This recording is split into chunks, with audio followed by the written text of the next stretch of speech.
Nalgonda UGD పనుల్లో నాణ్యత నాసిరకం. మంత్రి నియోజకవర్గంలోనే అలసత్వం ప్రదర్శిస్తున్న అధికారులు. యూజీడీ పనులు ముందుకు సాగేనా? గుత్తేదారుల నిర్లక్ష్యం, ప్రభుత్వ అధికారుల అలసత్వం వల్ల జనం అవస్థలు. చూడండి ఎంత దారుణంగా ఉన్నాయి. అన్నీ ఇష్టానుసారంగా వదిలేశారు అట్లా. నల్గొండ పట్టణంలో అమలవుతున్న అండర్ గ్రౌండ్ డ్రైనేజ్ అంటే యూజీడీ పనుల నాణ్యత లోపాలతో ముందుకు సాగుతున్నాయి. ముఖ్యంగా మంత్రి నియోజకవర్గంలోనే పనుల అలసత్వం కనపరుస్తుండటంతో ప్రజల్లో తీవ్ర అసంతృప్తిని రేపుతుంది. ప్రభుత్వం కోట్లాది రూపాయలు ఖర్చు చేస్తూ ప్రారంభించిన ఈ పనులు ఈ కాంట్రాక్టర్ నిర్లక్ష్యం, అధికారుల పర్యవేక్షణ లోపం కారణంగా మరింత సమస్యలు వస్తున్నాయంట. ఇప్పుడు తవ్విన గుంతలు రోజులు వారాలు అలాగే ఉండిపోవడంతో రహదారులు దెబ్బతిన్నాయి. వర్షాకాలం అయితే మురుగునీరు రోడ్లపైకి చేరి రాకపోకలకు ఇబ్బంది, దుర్వాసన, వ్యాధుల ప్రబలింపు ముప్పు కూడా పెరుగుతుంది. స్థానికులు పలుమార్లు ఫిర్యాదు చేసినా అధికారుల స్పందన మాత్రం లేదు.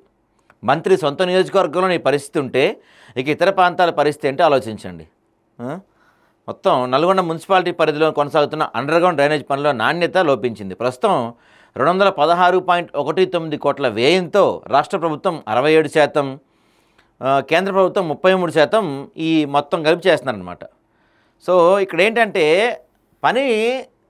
ఒక పని చేస్తాం మొదలు పెడితే చేసి వెంటనే ఫాస్ట్గా కంప్లీట్ చేయాలి. కంప్లీట్ చేయకుండా అలా ఉంచితే ఏమైంది? దానివల్ల ఇంకా కొత్త ప్రాబ్లమ్స్ వస్తున్నాయి. ఇక్కడ చూడండి, under ground drainage main pipe line కలిపే సిడబ్ల్యూసి పైపులు నాణ్యత లేని రెండో రకానికి చెందినవి వాడుతున్నట్లు కాంట్రాక్టర్పై ఆరోపణలు. ఇదిగో ఇవి వేయకముందే ఇలా ఉంటే ఇక వేసిన తర్వాత ఎంతకాలం ఉంటాయండి ఇవి? అప్పుడే పగుళ్ళు వచ్చినాయి వాటికి. మ్యాన్ హోల్ చుట్టూ మినిమం 20 mm సిమెంట్ ప్లాస్టింగ్ చేయాలి, కానీ 10 mm చేయడంతో పెచ్చులు వేసిన మ్యాన్ హోల్. కడుతున్నప్పుడే పెచ్చులు వేస్తే ఇంకెంతకాలం ఉంటాయండి ఇవి? సీసీ రోడ్డు వేసే ముందు సెక్షనింగ్ చేసేటప్పుడు బయటపడిన యూపీవీసీ పైపులు, 3 ఫీట్ల లోతు వేయాల్సిన పైపులని భూపరితలంపైన వేయడంతో పైకి తేలిన పైపులు. ఇంటి యజమాని అనుమతి తీసుకోకుండా వారి ర్యాంపులను ఇష్టారీతిన పగలగొట్టిన సీసీ రోడ్డు కాంట్రాక్టర్. అదిగో పాపం వాళ్ళు మళ్ళీ కట్టుకోవాలి. వాళ్ళు ఇప్పుడు హౌస్ ఛాంబర్ను మినిమం 3 ఫీట్ల లోతు వేయాలి, కానీ పైపైనే వేసేసిన యూపీవీసీ పైపు. ఇదిగో ఇంక ఇవన్నీ ఏముంటాయండి? రేపు వర్షం పడితే ఎంతకాలం ఉంటాయి అవి? యూజీడీ పనుల్లో భాగంగా పలు వార్డుల్లో మ్యాన్ హోల్స్ ఛాంబర్స్ పనులు గత 2-3 నెలల క్రితమే పూర్తి చేశారు.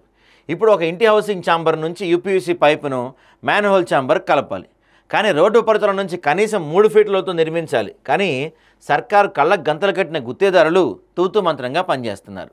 ఇదిలా ఉండగానే సాగర్ రోడ్లోని అయ్యప్ప గుడి వద్ద సీసీ రోడ్డు వేయాల్సి ఉండగా రోడ్డు వేయాల్సిన కాంట్రాక్టర్కి సంబంధించిన వ్యక్తులు రోడ్డును చదును చేసేందుకు బుల్డోజర్ తీసుకొచ్చి ఆ రోడ్డుకి ఇటువైపులా ఉన్నటువంటి ఇళ్ల యజమాని అనుమతి తీసుకోకుండానే వారి ఇళ్ల ర్యాంపులు పగలగొడుతూ ఇష్టారీతిన రోడ్డును చదువు చేసే క్రమంలో యూపీవీసీ పైపులు పైకి తేలాయి. దాంతో హౌసింగ్ పైప్ లైన్ సరిగా వేయలేదని, మీరు మళ్ళీ పైప్ లైన్ వేసే వరకు మేము సీసీ రోడ్డు వెంటూ పనులు ఆపేశారు. సీసీ రోడ్డు కాంట్రాక్టర్ వర్క్ తప్పించుకునేందుకు అక్కడి కాలనీ ప్రజలు వారి ఇళ్ల ముందు ఉన్నటువంటి ఎగుడు దిగుడు గుంతలతో ఉన్నటువంటి దారిని కాలనీ వాసులు సొంత డబ్బు వేసి టిప్పర్లతో మట్టి పోయించుకొని చదువు చేశారంట. మరి ఇంకెందుకు డబ్బులు వీళ్ళకి ఇచ్చి కాంట్రాక్టర్లకి? ఇప్పుడు మీరు ఒక పని మొదలు పెట్టారంటే తొందరగా కంప్లీట్ చేసేసి మీరు తవ్విని ఏవైతే ఉంటాయో గుంటలు తవ్వినవి కావచ్చు, వీటి పగలగొట్టినవి కావచ్చు, మీరే కంప్లీట్ చేయాలి ఫాస్ట్గా. ఇలా పెట్టేస్తే ఎవరి వాళ్ళ తప్పు చేసినట్టు వీళ్ళు తప్పు చేసినట్టు వాళ్ళు మొత్తం చౌద్యం చేస్తూ ఉన్నారు. ఏమైతే మొత్తం ప్రజలంతా ఇబ్బంది పడుతున్నారు. దీంతో జనం బాధలు వర్ణాతీతంగా ఉన్నాయని చెప్పచ్చు. ఎక్కడికైనా వెళ్ళాలన్నా అడుగు బయట పెట్టలేకపోతున్నామని వార్డు ప్రజలు నానా శాపనార్థాలు పెడుతున్నారు. వాహనదారులకు వారి ఇళ్లలోకి వెళ్ళాలంటే వాహనాలు వేరే చోట పార్కింగ్ చేసే వారి ఇళ్ళకి నడుచుకుంటూ వెళ్ళాల్సిన పరిస్థితి వచ్చిందంట. చూసారా ఎంత దారుణం దీనివల్ల? సో మనం వివరణ కోరితే నల్గొండ మున్సిపాలిటీలో జరుగుతున్న అండర్ గ్రౌండ్ డ్రైనేజీ పనుల్లో ఎలాంటి అలసత్వం వహిస్తలేమని నా దృష్టికి వచ్చిన సమస్యలపై వెంటనే చర్యలు తీసుకుంటామన్నారు.